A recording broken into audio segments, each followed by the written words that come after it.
ہو۔ بسم اللہ الرحمن الرحیم۔ ناظرین، ایک دفعہ ایک شخص حضرت علی رضی اللہ تعالیٰ عنہ کی خدمت میں حاضر ہوا اور ان سے سوال کیا اس نے کہ میرے بال سفید ہو جاتے ہیں، اس کا مقصد کیا ہے؟ حضرت علی رضی اللہ تعالیٰ عنہ نے فرمایا کہ جب حضرت آدم علیہ السلام زمین پر آئے اور وہ بوڑھے ہونے لگے اور ان کے بال بھی سفید ہونے لگے، اور جب پہلی مرتبہ حضرت آدم علیہ السلام نے اپنے بالوں کو سفید ہوتے دیکھا تو اللہ تعالیٰ سے عرض کی، اے میرے اللہ، میرے بال سفید کیوں ہو رہے ہیں؟ تو اللہ تعالیٰ نے فرمایا، بالوں کا سفید ہونا بڑھاپے، بزرگی اور تجربات میں فراوانی کی طرف اشارہ ہے۔ انسان کا بوڑھا ہونا انسان کو نفسیاتی خواہشات سے دور کرتا ہے اور اس بات کو واضح کرتا ہے کہ اس شخص کے پاس زندگی میں تجربات ہیں جس سے مشورہ لے کر آپ اپنے فیصلوں کو بہتر بنا سکتے ہیں۔ اس سے زیادہ بوڑھوں کے مشورے اللہ تعالیٰ زیادہ پسند کرتا ہے، یعنی کہ بوڑھوں کے پاس جو تجربات ہوتے ہیں وہ اچھا مشورہ دیتا ہے اور اللہ تعالیٰ بھی ان مشوروں کو پسند کرتے ہیں۔ اسی طرح بالوں کے احکامات کے حوالے سے آپ کو یہ بھی بتاتے ہیں کہ سفید بالوں کو اکھیڑنا چاہیے یا نہیں،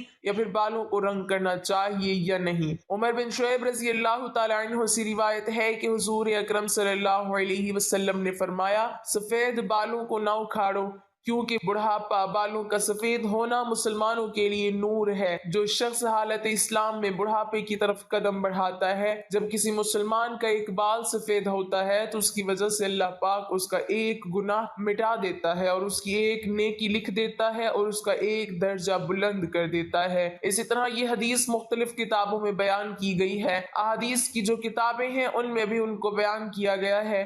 اب وہ دوسری بات کرتے ہیں کہ سفید بالوں کو رنگنا چاہیے یا نہیں۔ بالوں کو رنگنا خضاب کہلاتا ہے۔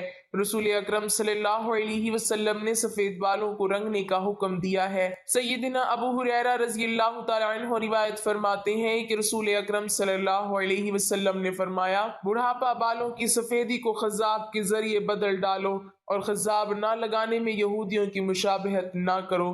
اسی طرح ایک دوسری روایت ہے کہ آپ صلی اللہ علیہ وسلم نے فرمایا، یہودی اور نصرانی یعنی کہ عیسائی خضاب نہیں لگاتے، لہٰذا تم ان کے خلاف کرو، یعنی کہ خضاب لگاؤ۔ اسی طرح ایک اور جگہ بیان کیا گیا ہے کہ مہندی کا خضاب لگانا یا مہندی میں کوئی چیز ملا کر سفید بالوں کو رنگ کرنا بھی جائز ہے۔ زرد خضاب لگانا بھی ٹھیک ہے۔ سیدنا ابن عمر رضی اللہ تعالیٰ عنہ سے روایت ہے کہ رسول اکرم صلی اللہ علیہ وسلم دم دباغت دیے ہوئے اور بغیر بال کے چمڑے کا جوتا پہنتے تھے اور اپنی ریش یعنی کہ داڑھی مبارک پر آپ فرش، جو ایک گھاس ہے جو یمن کے علاقے میں ملتی ہے، اس کے ذریعے اور زعفران کے ذریعے رنگ لگاتے تھے۔ مہندی لگانا جائز کہا جاتا ہے، لیکن کچھ علماء کے نزدیک کہا جاتا ہے کہ رنگ لگانا جائز نہیں ہے، یعنی کہ مہندی تو لگائی جا سکتی ہے، لیکن جو آج مختلف قسم کی پروڈکٹس سامنے آ چکی ہیں، کیمیکلز جو ہیں جن سے رنگ لگایا جاتا ہے، جو آپ کی جلد پہ بھی لگ جاتے ہیں، اور اگر اس کو جلدی نہ اتارا جائے تو آپ کی وہاں سے جلد بھی کالی دکھائی دیتی ہے۔ اسی طرح احادیث سے معلوم ہوتا ہے کہ آپ صلی اللہ علیہ وسلم نے بعض دفعہ سرخ اور زرد خضاب لگایا ہے۔ احادیث میں حضور اکرم صلی اللہ علیہ وسلم کے بالوں کو رنگنے کا بھی ذکر ہے۔ اسی طرح سفید بالوں میں سیاہ خضاب لگانا جائز ہے یا نہیں، اس حوالے سے بھی آپ کو بتاتے ہیں۔ سیدنا جابر بن عبداللہ رضی اللہ تعالیٰ عنہ سے روایت ہے کہ فتح مکہ کے دن سیدنا ابو بکر صدیق رضی اللہ تعالیٰ عنہ کے والد ابو قحافہ کو لایا گیا۔ ان کے سر اور داڑھی کے بال بالکل سفید تھے۔ حضور اکرم صلی اللہ علیہ وسلم نے فرمایا، اس کا رنگ بدلو اور کالے رنگ سے بچو۔ اسی طرح ایک اور روایت ہے کہ سیدنا عبداللہ بن عباس رضی اللہ تعالیٰ عنہ سے روایت ہے کہ رسول اکرم صلی اللہ علیہ وسلم نے فرمایا، ایسی قومیں آخر اس زمانے میں آئیں گی جو کبوتر کی پپوتوں کی طرح کالے رنگ کا خضاب کریں گی، وہ جنت کی خوشبو تک نہ پائیں گی۔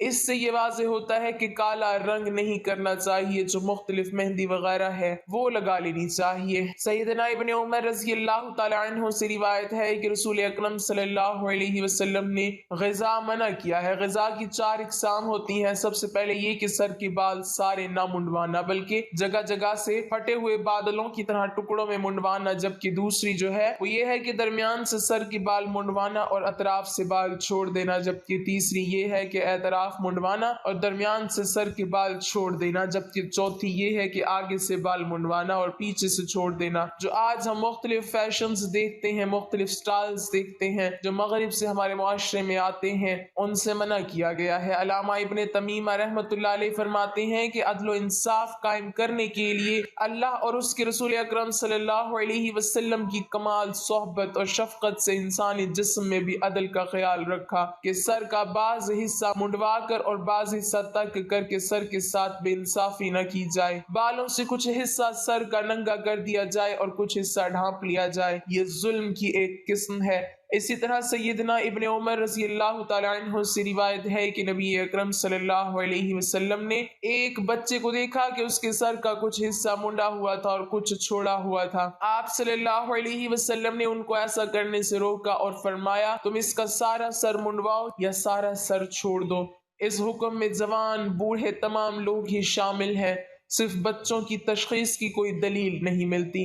سائنس نے بھی مختلف ریسرچ کی ہے اور ان کے مطابق سر کے بالوں کے سفید ہونے کی 6 اسباب ہیں۔ پہلی وجہ ہے کہ وراثت میں، یعنی کہ آپ کے باپ دادا سے چلتا ہوا آتا ہے، یعنی گنجا پن یا سفید بال۔ دوسری وجہ یہ ہے کہ آٹو امیون امراض جو کہ ایک بیماری ہے، اس کی وجہ سے بھی یہ ہوتا ہے۔ تیسری وجہ ہے آلودہ ماحول، یعنی کہ گندگی کی وجہ سے بھی انسان کے جو بال ہیں وہ سفید ہوتے ہیں۔ چوتھی وجہ ذہنی تناؤ، یعنی کہ انسان جب زیادہ سوچتا ہے یا ڈپریسڈ رہتا ہے، یعنی ذہنی تناؤ کا شکار ہوتے ہیں، اس کی وجہ سے بھی سر کے بال سفید ہو جاتے ہیں۔ پانچویں وجہ سگریٹ کے دھوئیں کی زد میں رہتا ہے، یعنی کہ آپ کے ارد گرد سگریٹ رہے، اس کا دھواں رہے، یا آپ خود بھی سگریٹ پیتے رہیں، اس کی وجہ سے بھی بال سفید ہوتے ہیں۔ چھٹی وجہ یہی ہے کہ عمر کی وجہ سے بال سفید ہوتے ہیں۔ حضرت ابو ہریرہ رضی اللہ تعالیٰ عنہ فرماتے ہیں کہ میں نے حضرت محمد صلی اللہ علیہ وسلم کو فرماتے ہوئے سنا ہے کہ جس مسلمان کے سفید بال ہوں وہ اپنے سفید بالوں کو نہ اکھاڑو، کیونکہ قیامت کے دن سفید بال بندے کے لیے نور بن کر ظاہر ہوں گے۔ سفید بالوں کے بدلے اللہ تعالیٰ جتنی تعداد میں سفید بال ہوں گے، سفید بال کے حساب سے اس بندے کی نیکیوں میں اضافہ کر دے گا،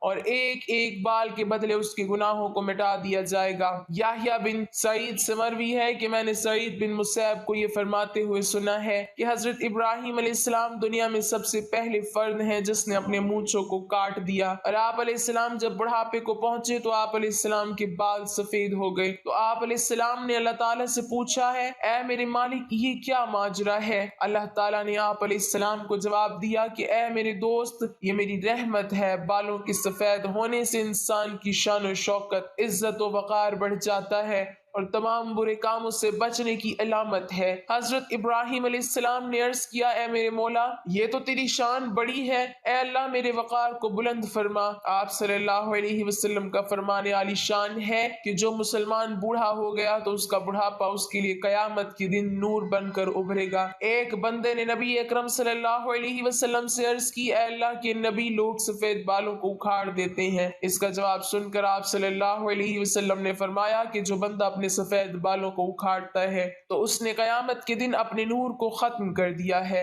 حضرت ابوبکر صدیق رضی اللہ تعالیٰ عنہ فرماتے ہیں کہ ایک دفعہ ایک آدمی نبی کریم صلی اللہ علیہ وسلم کی بارگاہ میں پیش ہوا اور کہنے لگا اے اللہ کی رسول، ہم میں سے کون سا بندہ بہتر ہے؟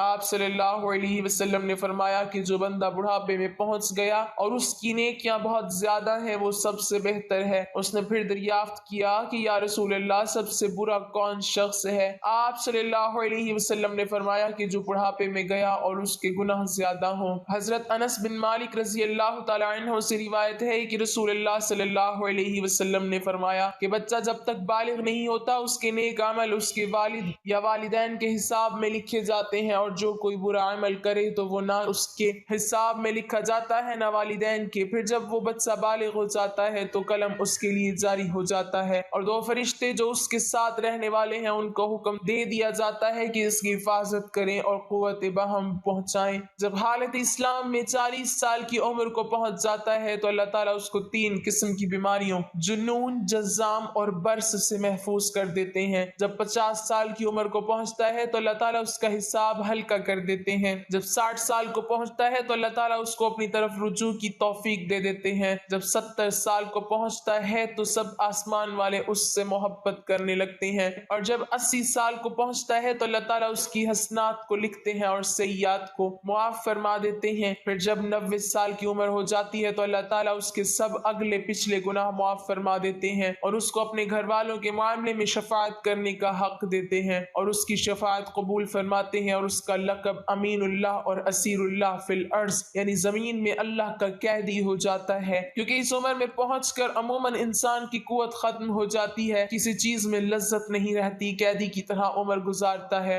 اور جب ارذل عمر کو پہنچ جاتا ہے تو اس کے تمام وہ نیک عمل نام اعمال میں برابر لکھے جاتے ہیں جو اپنی صحت و قوت کے زمانے میں کیا کرتا تھا، اور اگر اس سے کوئی گناہ ہو جاتا ہے تو وہ لکھا نہیں جاتا۔ حضرت جابر رضی اللہ تعالیٰ عنہ سے مروی ہے کہ آپ صلی اللہ علیہ وسلم نے فرمایا کہ حضرت جبرائیل علیہ السلام ابھی میرے پاس آئے اور فرمایا کہ قسم ہے مجھے اللہ تبارک و تعالیٰ کی جس نے آپ کو حق کو سچ کے ساتھ بھیجا ہے، ایک آدمی نے 500 سال تک سمندر میں ایک پہاڑ کے اوپر رہ کر اللہ تعالیٰ کی عبادت میں گزار دیے۔ یہ پہاڑ تقریباً 30 مربع میل پر مشتمل ہے۔ یہ پہاڑ کئی سینکڑوں میل میں پھیلے سمندر کے اندر واقع ہے۔ اللہ تبارک و تعالیٰ نے اس بندے کے لیے اس پہاڑ پر میٹھے پانی کا چشمہ عطا کر دیا جس کی دھار ہاتھ کی انگلی کے برابر ہے۔ اس پہاڑ کے پاس ایک انار کو اگا دیا ہے جس پر ہر دن ایک انار لگ جاتا تھا۔ وہ بندہ پہاڑ سے نیچے آتا، انار سے پیٹ بھرتا، پھر وضو کرتا اور اللہ تعالیٰ کی عبادت میں مصروف ہو جاتا تھا۔ جب اس نے ایک بندے کی موت کا وقت آیا تو اس نے اللہ تعالیٰ سے دعا کی،